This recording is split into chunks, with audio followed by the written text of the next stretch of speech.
Hi all, this is Gautam here from the team of Springboards. We would like to talk to you about some small things, and during these difficult times everybody is finding it difficult to get inside a job or getting placed in terms of the college life. So we wanted to give you some kind of help so that you can push your qualification to get yourself into a placement of company. So what is that during placements we are often talked about everything in terms of your dress code, your resume, everything. But one minute small detail that everybody misses is your voice. You know, there's a powerful tool called as voice in you.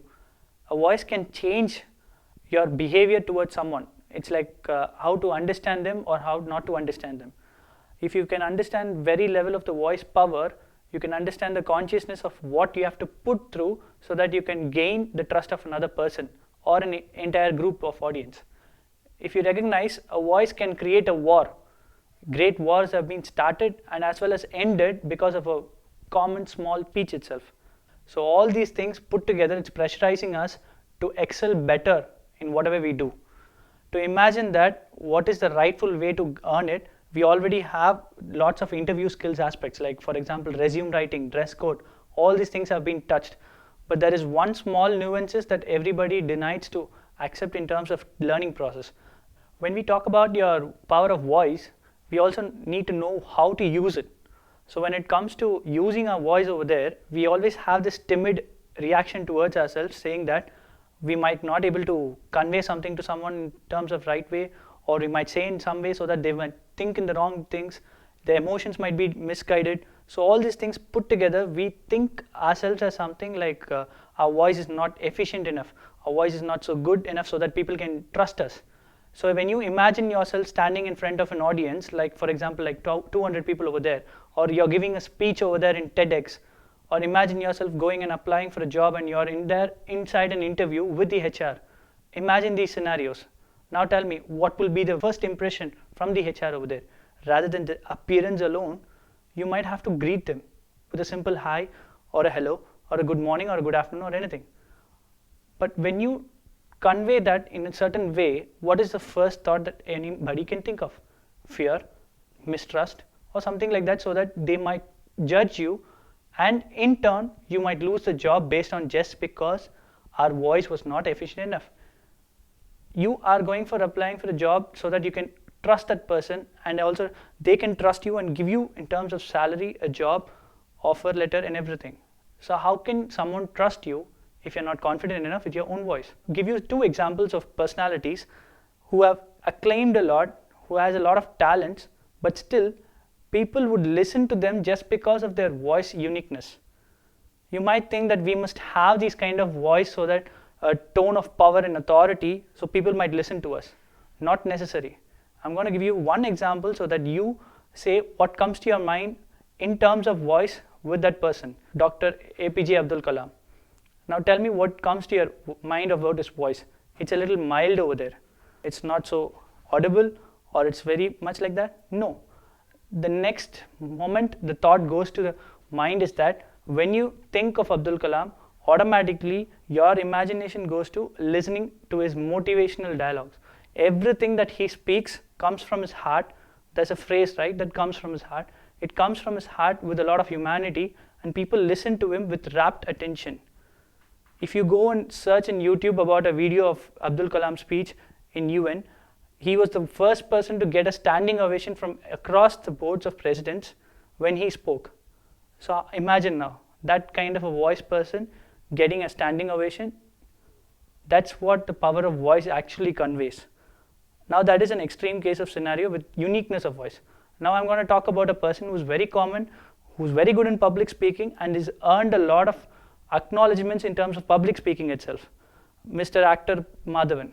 If you take his consideration of voice authority, you might sound it as deep and very charming and very pleasant. Now think of his voice in terms of listening to it. It has that power and authority. Now what should we have? The authority, power and voice, or a unique kind of voice so that we can impress someone? It is not such thing as having one or the other. It is just acknowledging what you have as your voice in terms of delivering it in a powerful manner. How you deliver the voice matters more than what you have in store of. Now let us see how to train our voices so that what we can do about our own voice to a little level of betterment so we can get placed in a company. Now in terms of voice modulations and everything, people might have seen raise your voice, be confident, deliver your voice, pitch in a little louder manner, all these things. But how to practice and get different kind of voices? Actually, people have 3 points of origins for your voice.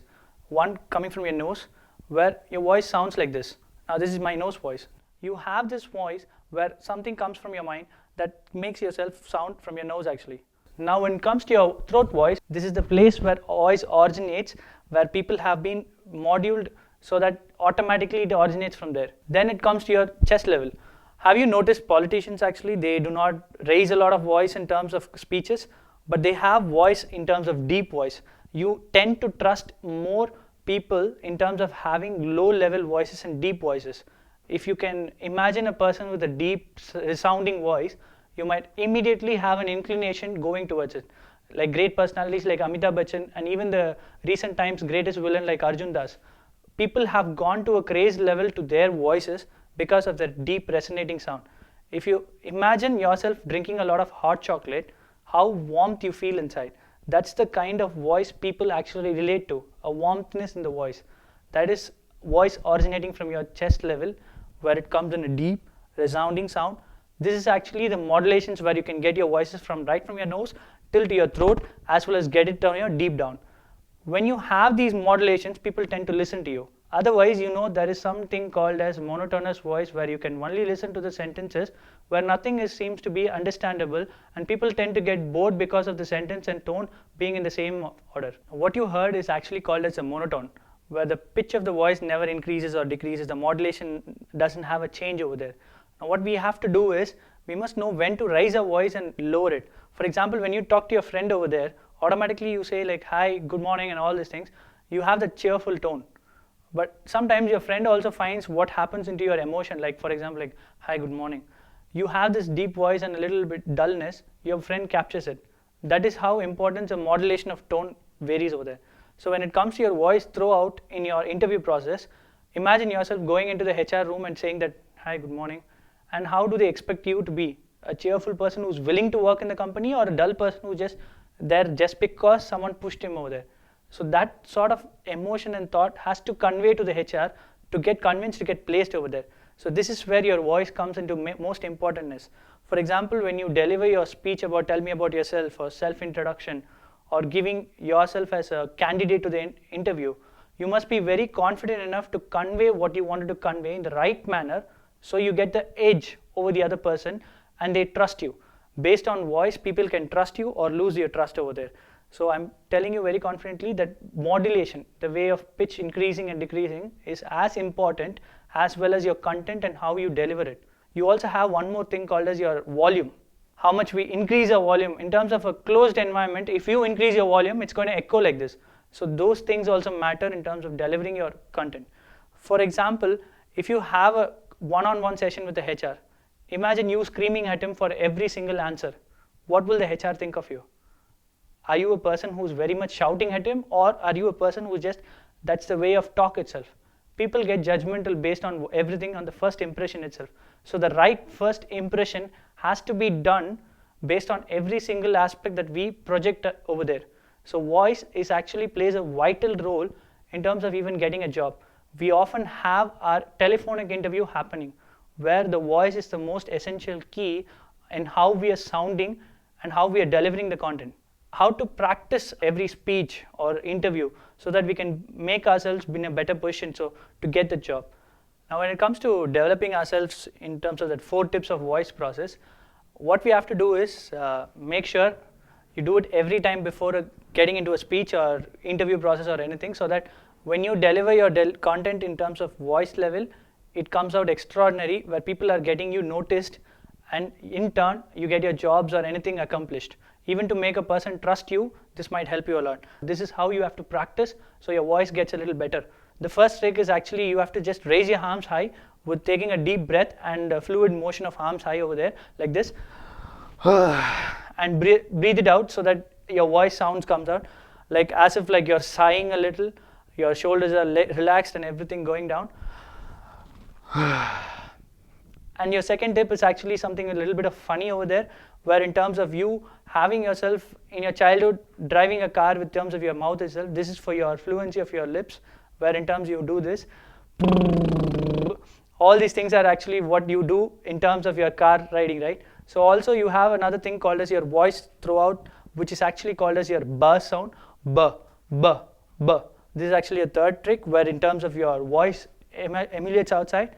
Now when you have your fourth trick, which is actually again in terms of to get your tone of your R sound and other things in terms of voice throw, where in terms you again drive sometimes a car with terms of screeching noises like this, all these vibrating sounds over there that comes from your body, where you can even vibrate over there and give yourself an home factor like all these things are your 4 tricks over there.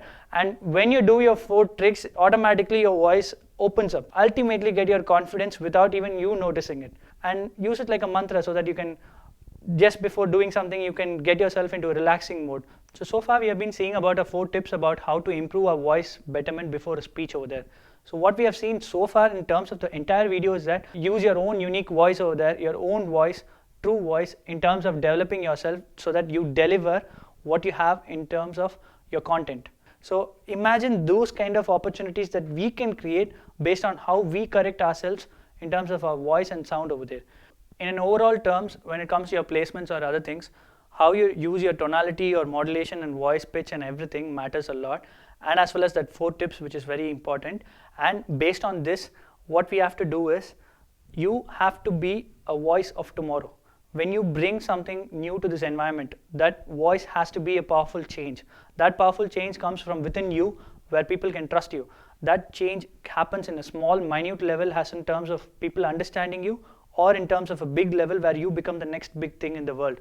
So make sure that we are doing this across in a conscious manner, so our voice is as much as important as well as our content and how we dress and everything. So thank you for this wonderful opportunity of spending your time and listening to this video. So until we meet again in the next video, thank you and see you soon.